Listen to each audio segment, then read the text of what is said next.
prison temusobola kumukkiriza omusajja najja n'aziika ku mukazi we. Basabeyo olunaku lumu ajje kale n'abapoliisi ajja aziike ku mukyala we. Inva kuba ku masimu ag'enjawulo nsobole okukakasa oba Waiswa Mufumbiro asobola bulungi nnyo okubeera ng'avaayo mu kkomera gy'ali n'ajja n'aziika mukazi we. Ansa gye nfunye yino wenkoze ku research awererako ddala okusinziira ku mawulire ag'ennaku agatuuseewo ku makya g'olunaku olwaliro nti Alex Mufumbiro musajja wattu ali mu kkomera kyokka mukazi we yamaze dda okubeera nga afa ekirwadde kya kansa ku makya g'olunaku olwaliro nga buli mu kubeera nga bukya ku ssaawa awo zibadde 9 ogw'ekiro bugenza okukya ku makya ssaawa 12 amawulire gatandise okubeera nga gasaasaanira nga mukazi wattu yafudde dda.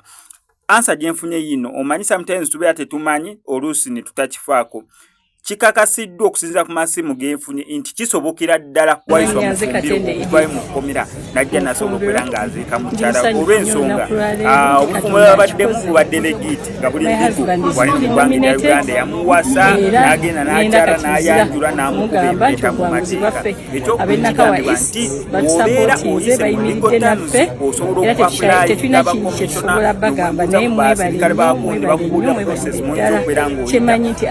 ng'oyita musango kigwoliko waliwo emisango gye batasobola kukkiriza kuddamu kati ngono omusajja yatemudde abaana wabwe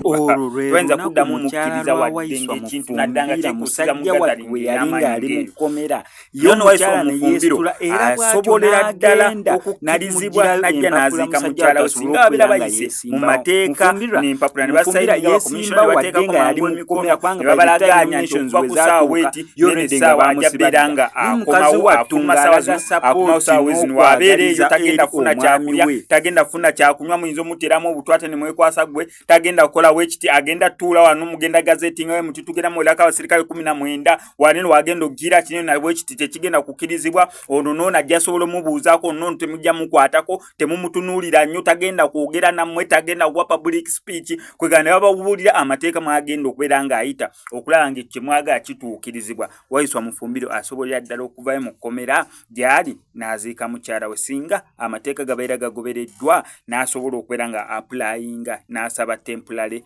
release. Ekyo kyenjagadde osooka okugamba no SMX Media nda kutuusako updates zonna gawe zigenda mu maaso mu kuziika kwa Edith Katende Mufumbiro abadde mukyala wa Waiswa Mufumbiro o deputy spokesperson w'ekibiina kya National Unity Platform ssaawa zino ali mu kkomera e Luzira.